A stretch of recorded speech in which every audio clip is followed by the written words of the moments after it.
Sanibonani guys, igama unqabile niphathele amanqamba kuzokwenzeka kwi-Inimba ngeviki elilandelayo. Kuveziwe ukuthi uqhawe uzobeke eselwa guys, evutha amalangabi, elwela phela uZoleka uma wakhe.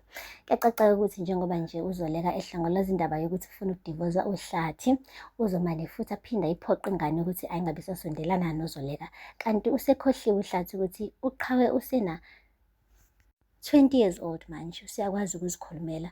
Uzobeke hlambalaza uqhawe ehlambalaza uHlathi benomagaba esho ukuthi ibona aba-responsible ngokuthi belethe uqhekeko phakathi kwakhe benonina. Uzobe siyamtshela nomagaba ukuthi wena umama ongcole kabi ohlukumeze indodakazi yakho, wenza nesiqiniseko sokuthi mina noma wami asibi na ubudlelwano obuhle. Uzobe siyamtshela noHlathi ukuthi she has had enough, angeke aphinde avume ukudonswa ngapha nangapha njenge-chewing gum. Usezoma nje yena esayidini likama wakho omzalayo uZoleka ukuthi abantu bathini akanendaba. Guys, siyambongela koqhawe ukuthi ekugcineni bandla uNtombo amile isibindi, ngoba sonke lesi sikhathi bandla ubekade edudulwa umoya. Uma umoya uya ngaka-left ubuya ngaka-left, umoya uma ukuthi uya ngaka-right ubekade uya ngaka-right naye. Kodwa-ke finally usekhethe kona ukuqala i-relationship kabusha noma wakhe uZoleka. Vele nje kufuze ngaba bamtshela ukuthi amyeke uZoleka ngoba bese bemhlukanise naye for 20 years. Kanti yini nebafuna ukuthi yenzeke vele? Hawu guys, they should give them a break for once. Akupheli-ke lapho guys, njengoba nje uZoleka ecele i-divorce kuHlathi, sengathi uHlathi uzothilalela.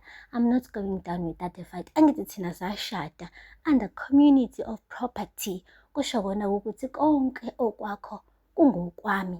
Manje-ke uZoleka siyadideka engabe sazi ukuthi aqhubekeni nokudivosa noma cha, ebona kahle phela ukuthi uHlathi akanalutho, akazogena lutho kuyena.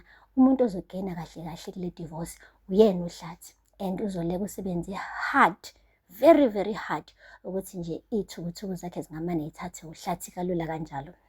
Guys, bake basho bathi be careful of what you wish for because you just might get it.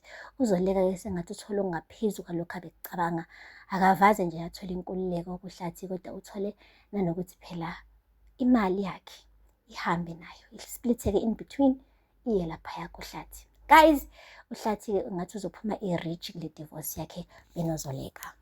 Kuphinde kwavezwa-ke ukuthi sengathi uThumeka uzobe eseyayobayoba uNtombo, ecabanga phela ukuthi kungani lo muntu lo bekade sethi umsusile empilweni yakhe angeke aphinde nje amdinge, uzobe siyamdinga kangaka. Okuchaza kona-ke guys ukuthi sengathi uThumeka akakadluli othandweni lakhe benoHlathi, usamfuna nje ubhuti wabantu, ngisho esazi kahle ukuthi ushade noZoleka. And njengoba-ke vele sebehamba nje be-undergoa i-divorce, I'm sure ukuthi sekuyithuba elihle-ke for uThumeka ukuthi angene guys.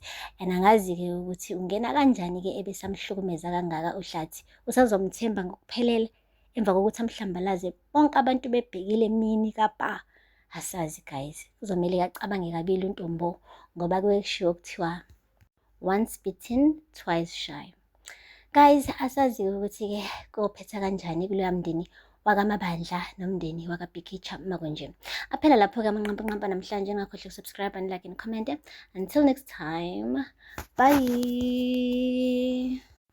Sanibonani guys, igama unqabile niphathele amanqamba kuzokwenzeka kwi-Inimba ngeviki elilandelayo. Kuveziwe ukuthi uqhawe uzobeke eselwa guys, evutha amalangabi, elwela phela uZoleka uma wakhe.